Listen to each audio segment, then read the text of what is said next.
আসসালামু আলাইকুম ওয়া রাহমাতুল্লাহি ওয়া বারাকাতু। দৈনন্দিন গল্পে সবাইকে স্বাগতম জানিয়ে শুরু করছি আজকের ভিডিও। আজকে আপনাদের সঙ্গে রান্নার ছলে ছলে কিছু গুরুত্বপূর্ণ তথ্য দিতে এসেছি।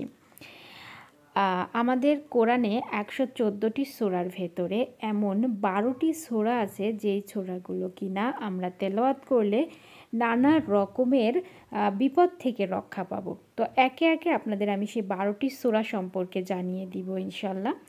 আর তার সাথে আপনারা স্ক্রিনে যেটি দেখতে পাচ্ছেন এটি হচ্ছে আমি আপনাদের সঙ্গে এখন শেয়ার করছি ডিমটা কিভাবে পানি পোষ করে খাবেন সেটা।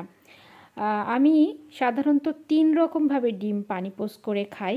তো আজকে আপনাদের সঙ্গে যেটা শেয়ার করছি এটা হচ্ছে কড়াইয়ের মধ্যে সরাসরি কিছু পরিমাণ পানি দিয়ে দিবেন, সে পানিতে হালকা পরিমাণ লবণ দিয়ে দিবেন। লবণ দিয়ে যখন দেখবেন পানিটা ফুটে উঠেছে ঠিক সেই মুহূর্তে যেটা করবেন সেটা হচ্ছে ডিমটাকে ভেঙে পানির মধ্যে দিতে হবে। এখানে আমি হাঁসের ডিম নিয়েছি, আপনারা যে কোনো ডিমই নিতে পারবেন। তো এখন ঠিক এইভাবে ডিমটা ভেঙে এইভাবে পানির মধ্যে দিয়ে দিবেন। এরপর দেখবেন যে কিছু সময় পর এটাকে একটু উল্টে পাল্টে দিলে একদম পারফেক্টভাবে ডিম পানি পোষ করা হয়ে যাবে। এটা খেতে কিন্তু খুবই সুন্দর লাগে। এছাড়া আমি আপনাদের সঙ্গে আরও 2টি সিস্টেমে পানি পোষ করে দেখাবো ইনশাল্লাহ। তো এখন আপনাদের সঙ্গে যেটা শেয়ার করবো সেটা কোরআনের 12টি সূরা, তাই না?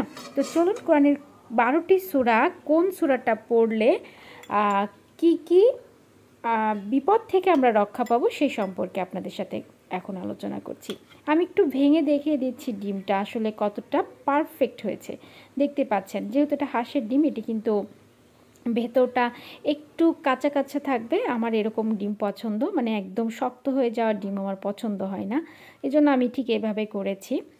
তো প্রথমে যে সূরাটার নাম বলবো এটা হচ্ছে সূরা ফাতিহা। আপনারা নোট করে নিতে পারেন, খাতা কলম নিয়ে বসে পড়ুন। 1 নম্বর হচ্ছে সূরা ফাতিহা তেলাওয়াত করলে আল্লাহর গজব থেকে রক্ষা পাবো। সূরা ইয়াসিন তেলাওয়াত করলে কিয়ামতের দিন পিপাসার্তক থেকে রক্ষা পাবো। কিয়ামতের দিন কিন্তু অনেক তাপ থাকবে আর তখন আমরা কিন্তু পিপাসার্তক থাকবো, তাই সূরা ইয়াসিন রেগুলার তেলাওয়াত করবেন। সূরা মুলক তেলাওয়াত করলে কবরের আযাব থেকে রক্ষা পাবো। সূরা কাউসার তেলাওয়াত করলে শত্রুর অনিষ্ট থেকে রক্ষা পাবো। যদি আপনার বেশি শত্রু থাকে অবশ্যই আপনি সূরা কাউসার তেলাওয়াত করবেন। সূরা কাফিরুন তেলাওয়াত করলে মৃত্যুর সময় কুফরি হতে রক্ষা পাবো। সূরা ইখলাস তেলাওয়াত করলে মুনাফিকি থেকে রক্ষা পাবো। সূরা ফালাক তেলাওয়াত করলে হিংসুকের হিংসা থেকে রক্ষা পাবো। সূরা ওয়াকিয়া তেলাওয়াত করলে দারিদ্রতা থেকে রক্ষা পাবো। সূরা দুখান তেলাওয়াত করলে কিয়ামতের দিন ভয়াবহ অবস্থা থেকে রক্ষা পাবো। সূরা কাহফ তেলাওয়াত করলে দাজ্জালের ফিতনা থেকে রক্ষা পাবো। সূরা আর রহমান তেলাওয়াত করলে আল্লাহর সাথে কাউকে শিরক করার মতো বড় গুনাহ থেকে রক্ষা পাবো। এবং সূরা নাস তেলাওয়াত করলে যাবতীয় ওয়াসওয়াসা থেকে আমরা রক্ষা পাবো ইনশাআল্লাহ। বুঝতেই পাচ্ছেন যে কোরআনের খুব গুরুত্বপূর্ণ এই সূরাগুলো আমরা রেগুলার যদি তেলাওয়াত করতে থাকি তাহলে এই সকল বিপদ থেকে আল্লাহ তাআলা আমাদেরকে অবশ্যই ইনশাল্লাহ হেফাজত করবেন। তো আমরা সবাই সবসময় চেষ্টা করব। এখানে নুডলসটা আপনাদেরকে একটা সময় আমি নিজের হাতে তৈরি করা নুডলস আপনাদের সঙ্গে শেয়ার করব। কিভাবে বাড়িতে তৈরি করে নুডলস খাবেন সেটা আপনাদের সঙ্গে শেয়ার করব। আর আমি সকালবেলা এইভাবে শুধু সিদ্ধ করে আমি হচ্ছে এই ভেন্ডি এবং আলু খাই, আপনারা খাবেন, এটা শরীরের জন্য অনেক হেলদি। সবাই ভালো থাকবেন। আসসালামু আলাইকুম ওয়া রাহমাতুল্লাহ।